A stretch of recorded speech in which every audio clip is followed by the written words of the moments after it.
Hello, everybody, and welcome to Church at Home with Rachel for this Friday, the 11th of April.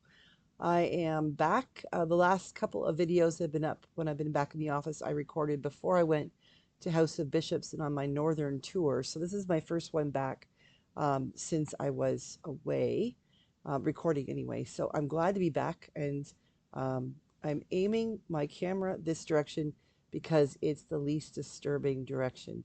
After almost 2 weeks of being away, the work piled up.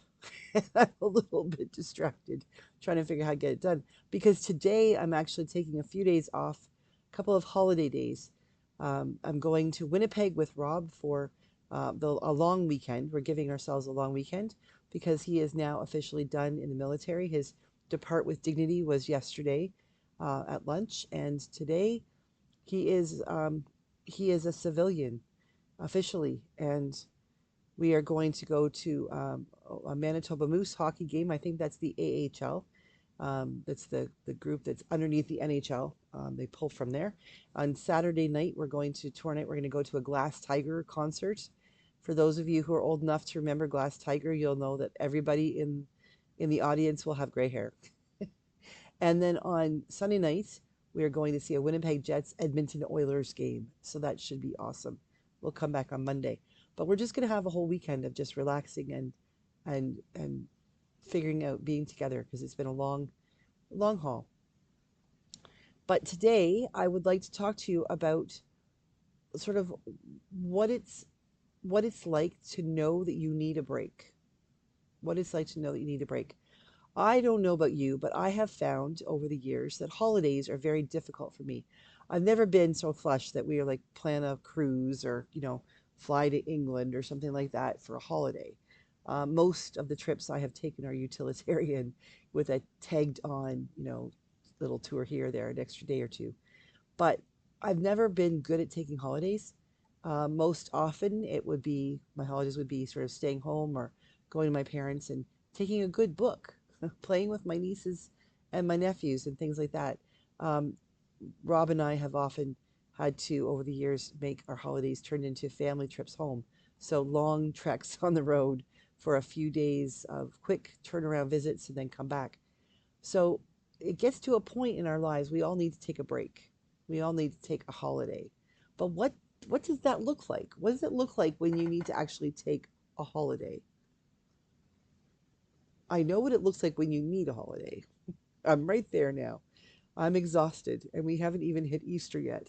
This coming week is Holy Week, so it will be a different kind of week.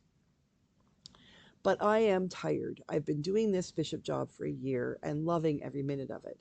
I have traveled most of Manitoba, it seems, and I've traveled to England. I've been to Ontario several times for meetings, and I'm just sort of getting ready to go to Edmonton in a month and Saskatchewan in 6 weeks and like all over the place. And sometimes we just get to that point where we need a holiday. But a holiday, if we think about the word, it's the way it's spelled, Holiday, doesn't it sort of come back to holy day, a day of rest, a Sabbath? We think about what God did. We think about the evolution of creation. I use that phrase very specifically, the evolution of creation, the time that God took. Now, I am not a big believer that when we read Genesis chapter 1 and 2, and it said on the first day God did, and the second day, I'm not a big believer that the timing of those days was 24 hours. There will be people who will argue with me about that, and that's okay. I don't mind. But I think more in terms of that is representative. A day is representative. So I'm totally okay with, the first day might have been a whole era, an epoch in time that could have taken millions of years for light and dark to come about, and the earth and the sea and the sky and all that is in it, those things. So we talk about that God did all these things in 6 days, and then on the seventh day, God rested. God took a break. I was reading something or heard something the other day. I was in Niagara Falls for House of Bishops. We do something called gospel-based discipleship, where we read the gospel 3 times from 3 different versions. And one of the versions used was the Message, And another we used was the indigenous version. And one of them, I can't remember which one, talked about the day, the seventh day of rest, not in that God was like, okay, we're all done, we're just going to stop.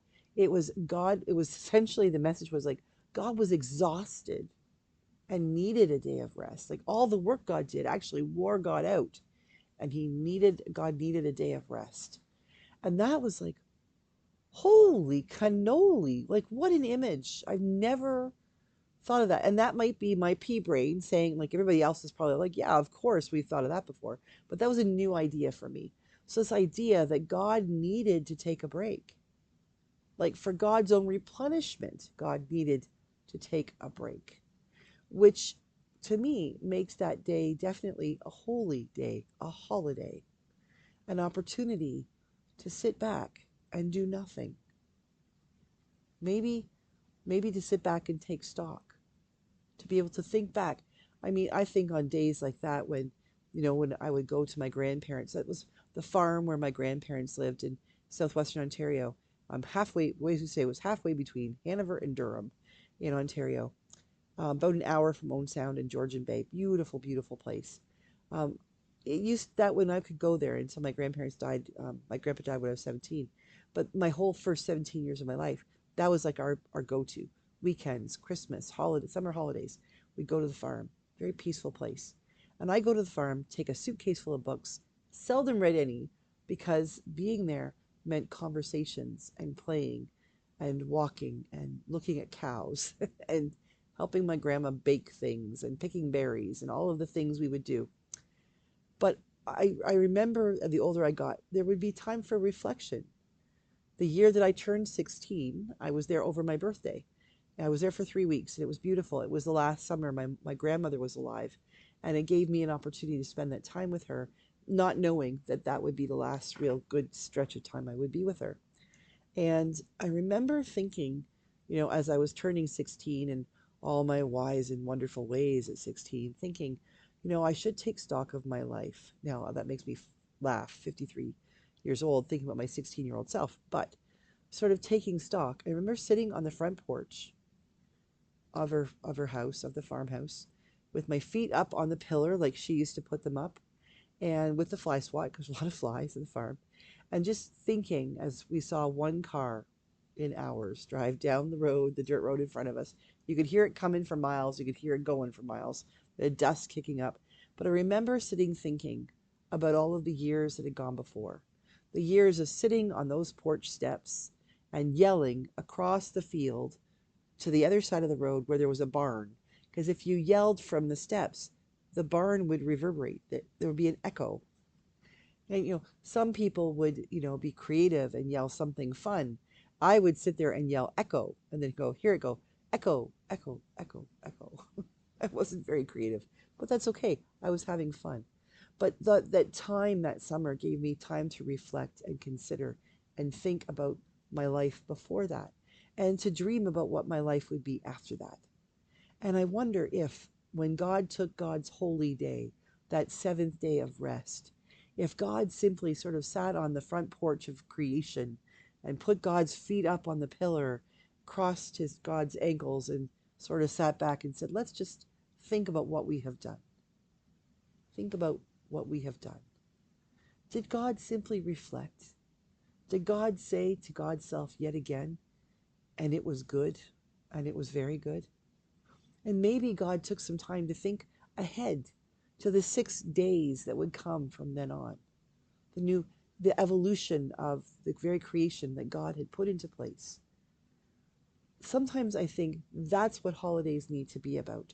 They need to be opportunities for us just to sit down and to sit and reflect with the holy, to be ready to consider all that has been, the good, the bad, the ugly, the indifferent, the beautiful, but also to consider all that will be. I invite you this weekend, especially as we head into Holy Week and Easter, a Good Friday, a week from today, and then Holy Saturday and Easter Day. I invite you to take some time today and over the weekend to consider what a holy day would be for you. What would a day of reflection look like? What would you reflect on? What would you dream of? Would you be able to look ahead to the future and lay down your worries on the altar of God's feet there, propped up on the pillar on the porch of creation, and let the worries just be and dream about the possibilities that could come? I hope you have that chance. And I hope that between my hockey games and my concert and breakfasts with my husband and meeting new people and just hanging out in Winnipeg, whatever that looks like, I hope that I take some time to reflect and consider and just be. So I encourage you to just be this weekend, today. Take some holy day time and consider. So I will be back on Sunday for Gospel on the Go, but I won't be here on Monday because I'm taking a holy day, a holiday. I will be back for Tuesday, though. So God bless you all. Thank you for hanging out with me. You have no idea how important you are in my life. And I can't think of anything I would rather do than to connect with you in this way, other than maybe to actually connect you with you person to person. A few of you I have met in person, and that has been my gift and my joy. Maybe more of us will meet in person soon. But God bless you as you take some holy time for yourselves. And I will see you again on Sunday for Gospel on the Go and on Tuesday for Church at Home with Rachel. God bless everybody. Have a great weekend.